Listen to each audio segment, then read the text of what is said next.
കോൺഗ്രസിന്റെ സ്ഥാനാർത്ഥി നിർണയ ചർച്ചകൾ നാളെ ഡൽഹിയിൽ ആരംഭിക്കും. ഇന്നും നാളെയുമായി ഡൽഹിയിലെത്തുന്ന നേതാക്കൾ ദേശീയ നേതൃത്വവുമായി നടത്തുന്ന ചർച്ചകൾക്കൊടുവിലായിരിക്കും സ്ഥാനാർത്ഥി പട്ടികയ്ക്ക് അന്തിമ രൂപം നൽകുക. പ്രായോഗിക ബുദ്ധിമുട്ടുകൾ കാരണം മത്സരിക്കാനില്ലെന്ന് കെ.സി. വേണുഗോപാൽ രാഹുൽ ഗാന്ധി ഉൾപ്പെടെയുള്ളവരെ അറിയിച്ചു. നാളെയും മറ്റന്നാളും മുതിർന്ന നേതാക്കളുമായി ഹൈക്കമാൻഡ് നടത്തുന്ന ചർച്ചകൾക്ക് ശേഷമായിരിക്കും സംസ്ഥാനത്തെ കോൺഗ്രസ് സ്ഥാനാർത്ഥി പട്ടിക പ്രഖ്യാപിക്കുക. മുല്ലപ്പള്ളി രാമചന്ദ്രൻ, രമേശ് ചെന്നിത്തല, ഉമ്മൻചാണ്ടി എന്നിവരുമായി കേന്ദ്ര നേതൃത്വം ചർച്ച നടത്തും. മുൻ KPCC പ്രസിഡന്റുമാരെയും VD സതീശനെയും ചർച്ചകൾക്കായി ഡൽഹിയിലേക്ക് വിളിപ്പിച്ചിട്ടുണ്ട്. നേതാക്കളുമായുള്ള ചർച്ചകൾക്ക് ശേഷമാകും പാനൽ സ്ക്രീനിംഗ് കമ്മിറ്റിക്ക് മുന്നിലേക്ക് വരിക. അതേസമയം മത്സരിക്കാനില്ലെന്ന് AICC general secretary K C. Venugopal വ്യക്തമാക്കി. ആലപ്പുഴയിൽ ഇത്തവണ തെരഞ്ഞെടുപ്പ് രംഗത്ത് മത്സരിക്കുക എന്ന് പറയുന്നത് പ്രായോഗികമായ ബുദ്ധിമുട്ടാണ് എന്നുള്ള കാര്യം ഞാൻ അറിയിക്കുകയാണ്.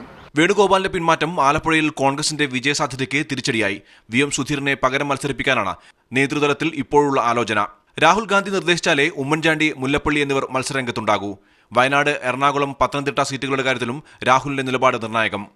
കാസർകോട് സുബ്ബറായയുടെ പേരിനാണ് മുൻഗണന. കണ്ണൂരിൽ സുധാകരൻ തന്നെയാകും സ്ഥാനാർത്ഥി. മുല്ലപ്പള്ളിയില്ലെങ്കിൽ വടകരയിൽ T. സിദ്ദിഖോ, AP അബ്ദുള്ളക്കുട്ടിയോ വരും.